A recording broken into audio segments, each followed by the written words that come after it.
അസ്സലാമു അലൈക്കും വറഹ്മത്തുള്ളാഹി. നാളെ 3-ാം ക്ലാസ്സിലെ കുട്ടികൾക്ക് താരീഖിന്റെ പരീക്ഷയാണ്. എല്ലാവരും പരീക്ഷയ്ക്കുള്ള തയ്യാറെടുപ്പ് നടത്തിയിട്ടുണ്ടാവും എന്ന് വിചാരിക്കുന്നു.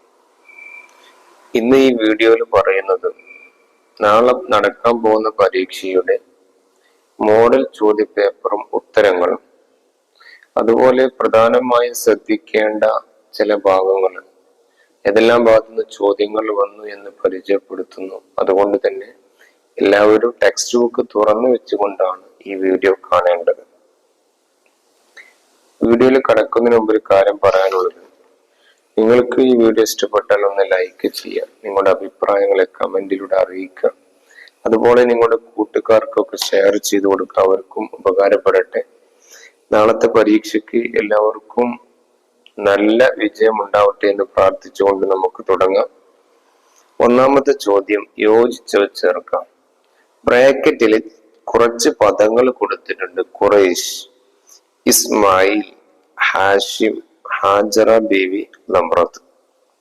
ഒന്നാമത്തെ ചോദ്യം, ഇസ്മായിൽ നബി അലൈഹിസ്സലാമിന്റെ മാതാവിന്റെ പേര്. എല്ലാവരും 8-ാമത്തെ പേജ് മറിക്കൂ. 8-ാമത്തെ പേജില് 1-ാമത്തെ വരിയിൽ അത് പറയുന്നുണ്ട്. ഇസ്മായിൽ നബി അലൈഹി സ്വലാമിന്റെ മാതാവിന്റെ പേര് ഹാജറ ബീവി റളിയല്ലാഹു അൻഹ. ഈ 2-ാമത്തെ ചോദ്യം, ഹലീമ ബീവിയുടെ മകൻ. 16-ാമത്തെ പേജ് മറിക്കും. 16-ാമത്തെ പേജില് അവസാനത്തെ വരി പറയുന്നുണ്ട്. ഹലീമ ബീവിയുടെ മകന്റെ പേര് നമ്രത്ത്. 3, നമ്മുടെ നബി സല്ലല്ലാഹു അലൈഹി വസല്ലമയുടെ ഗോത്രം.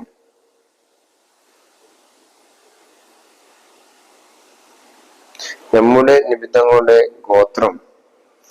എല്ലാവരും 5-ാമത്തെ പേജ് മറിക്കൂ. 5-ാമത്തെ പേജില് പറയുന്നുണ്ട് നമ്മുടെ നബിയുടെ ഗോത്രം ഖുറൈശ്. 5-ാമത്തെ പേജ് ബോക്സിലിട്ട പേരുകൾ മൊത്തം പഠിക്കണം. നബിന്റെ പേര്, പിതാവിന്റെ പേര്, മാതാവിന്റെ പേര്, ഗോത്രം ഖുറൈശ്, കുടുംബം ഹാശിം. ഇത് മൊത്തം നന്നായിട്ട് വായിച്ച് പഠിക്കാം. 4, നമ്മുടെ നബിയുടെ കുടുംബം. അവിടെ വന്നിരിക്കുന്നു കുടുംബം. അതും 5-ാമത്തെ പേജിൽ അവസാനത്തെ വരി കാണാം, ഹാശിം. ഇബ്രാഹിം നബിയുടെ മകന്റെ പേര്. 8-ാമത്തെ വരി നോക്കൂ. 8-ാമത്തെ പേജ് നോക്കൂ. 8-ാമത്തെ പേജില് 1-ാമത്തെ വരിയിൽ കാണാം ഇബ്രാഹിം നബിയുടെ മകന്റെ പേര് ഇസ്മായിൽ നബി അലൈഹിസ്സലാം. ഇനി 2-ാമത്തെ ചോദ്യം പൂർത്തിയാക്കാം. സൗദി അറേബ്യയിലെ പരിപാവന നഗരമാണ്. പേജ് നമ്പർ 7 എടുക്കുക. അതിൽ 1-ാമത്തെ വരി മക്ക. 2, സമാവ ചെരുവിൽ സമുദ്ര തുല്യമായ. പേജ് നമ്പർ 10, 2-ാം പാരഗ്രാഫിന്റെ അവസാനം. സമാവാത് ചെരുവിൽ സമുദ്ര തുല്യമായ ജലപ്രവാഹം ഉണ്ടായി എന്ന് നമ്മൾ എഴുതണം. 3, പേർഷ്യൻ ചക്രവർത്തിയുടെ സിംഹാസനം തകർന്നു. പേജ് നമ്പർ 10 അത് ഇപ്പൊ നമ്മൾ വായിച്ചതിന് തൊട്ട് മുകളിലെ വരി നോക്കാം. പേർഷ്യൻ ചക്രവർത്തി സിംഹാസനം തകർന്നു തരിപ്പണമായിരിക്കുന്നു എന്ന് എഴുതണം. 4, ഇസ്മായിൽ നബി അലൈഹി സ്വലാമിന്റെ ഭാര്യയുടെ കുടുംബമാണ്. 14-ാമത്തെ പേജ് മറിക്കുക. 14-ാമത്തെ പേജിൽ 1-ാമത്തെ വരി കാണാം, ജുർഹും. 5-ാമത്തെ ചോദ്യം, നബി തങ്ങൾക്ക് ഏതാനും ദിവസം സുവൈബത്തുൽ അസ്ലമിയയും. അത് 16-ാം പേജില് 2-ാം വരിയുടെ അവസാനം കാണാം. 16-ാം പേജ്, പേജ് നമ്പർ 16-ല് 2-ാം വരിയുടെ അവസാനം മുലയൂട്ടി. സുവൈബത്തുൽ അസ്ലമിയും മുലയൂട്ടി എന്നാണ് അവിടെ എഴുതേണ്ടത്. 3-ാമത്തെ ടൈപ്പ് ചോദ്യം ഉത്തരം എഴുതാം. ഹലീമ ബീവി റളിയല്ലാഹു അൻഹ നബി തങ്ങൾക്ക് മുലപ്പാൽ നൽകിയത് എത്ര കാലമാണ്? അത് 16-ാം പേജിലെ 1-ാം പാരഗ്രാഫിന്റെ അവസാനം കൊടുത്തിട്ടുണ്ട്. 2 വയസ്സ് വരെ എന്നാണ് അതിന്റെ ഉത്തരം. 2, സംസം ഉറവെടുത്തത് എവിടെ നിന്ന്? 8-ാമത്തെ പേജ് മറിക്കുക. 8-ാമത്തെ പേജില് 3-ാമത്തെ വരി നോക്കൂ. ഇസ്മായിൽ നബി അലൈഹിസ്സലാം കരഞ്ഞു കാലിട്ടടിച്ച സ്ഥലത്ത് നിന്നാണ് എന്നാണ് അതിന്റെ ഉത്തരം.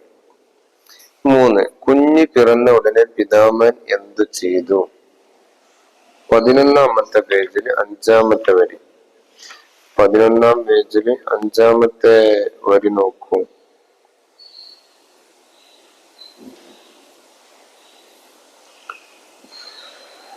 അഞ്ചാമത്തെ വരി കാണാം.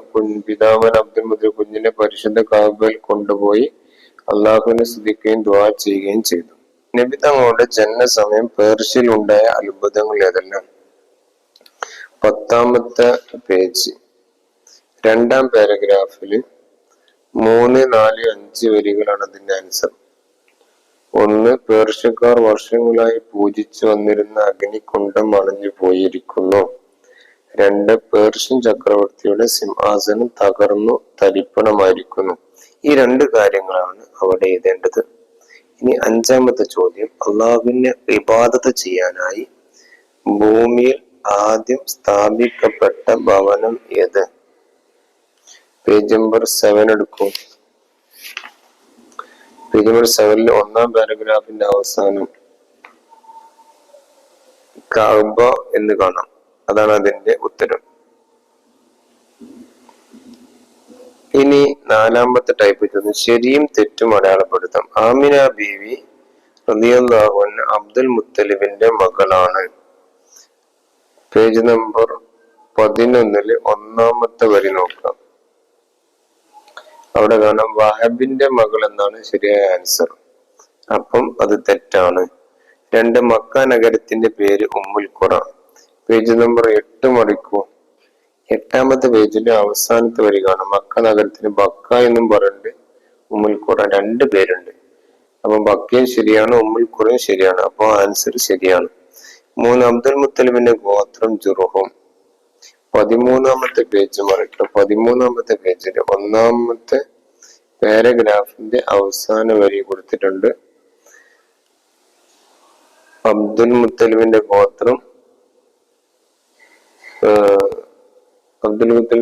ഗോത്രം ഖുറൈശ് എന്ന് കാണാം.